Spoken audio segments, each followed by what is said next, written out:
Assalamu alaikum wa rahmatullahi wa barakatuhu.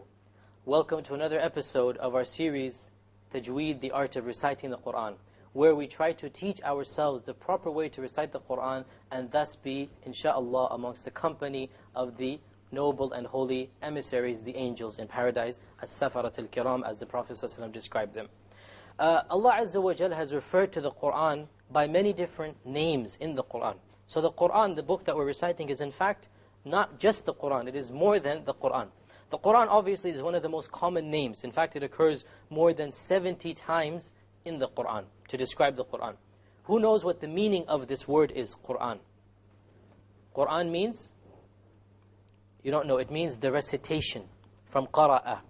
Okay, it is the recitation because Allah Azza wa Jal recited it to Jibreel, and Jibreel recited it to the Prophet ﷺ, and the Prophet ﷺ recited it to the companions, and they have recited it on to us generation by generation, and it is being recited all over the world. There is not a single moment that occurs except that there are millions of people reciting the Quran, so it has every right to be called the recitation.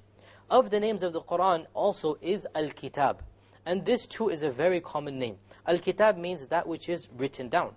And we know that the Quran has been written down by Allah Azza wa Jal in the Lawh al-Mahfuz, in the preserved tablet.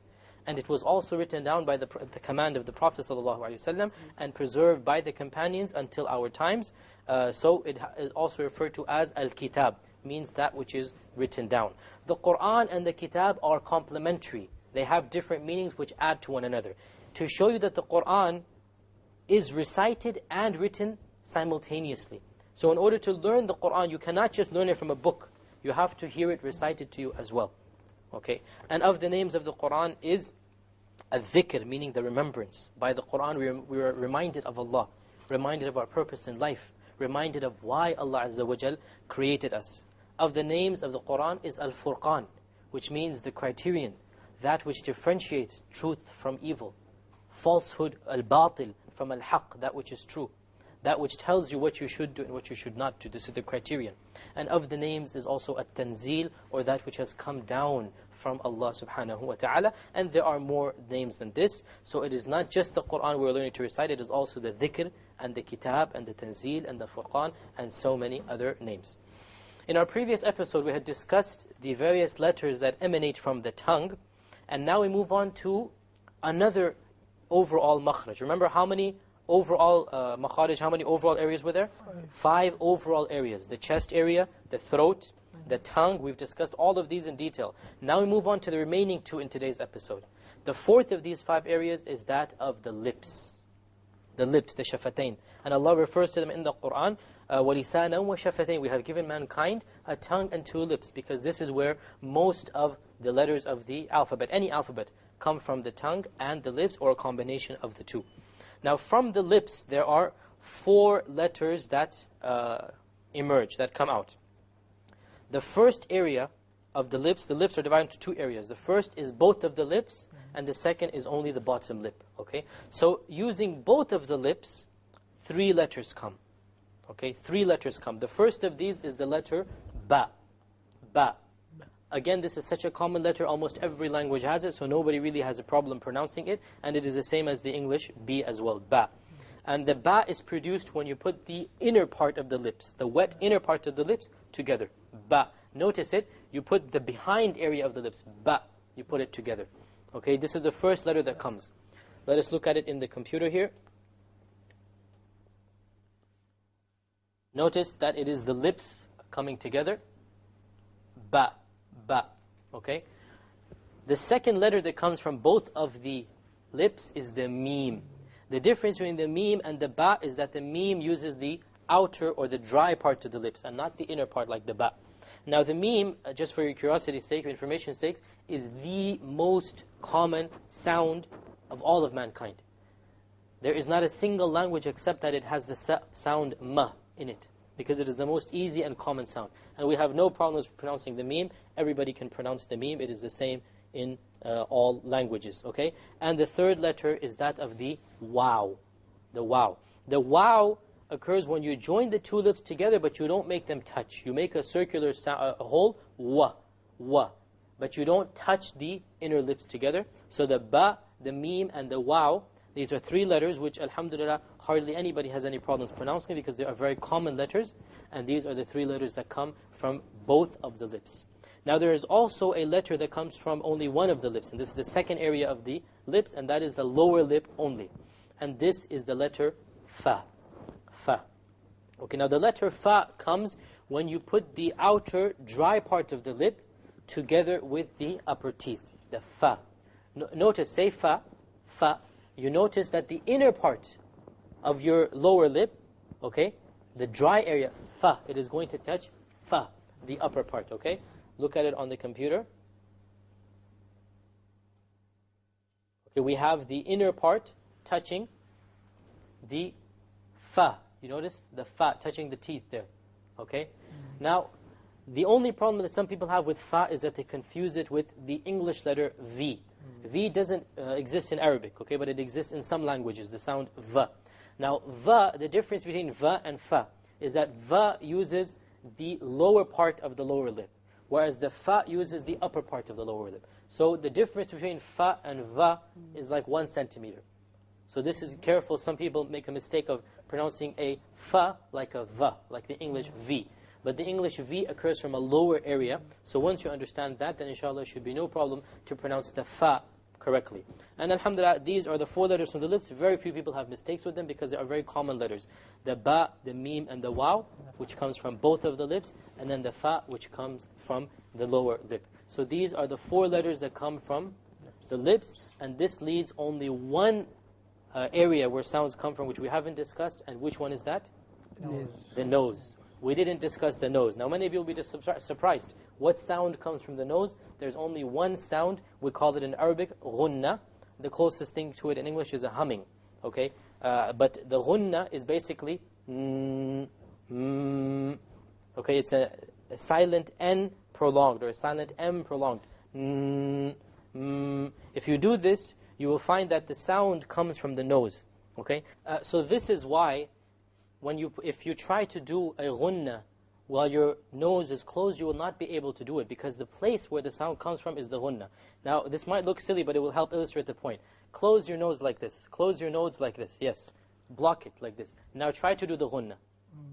You won't be able to, exactly. Okay? This shows you, this illustrates the point that the ghunna needs the nose. It comes from the nose. If you have the nose blocked or closed, you will not be able to do a ghunna properly.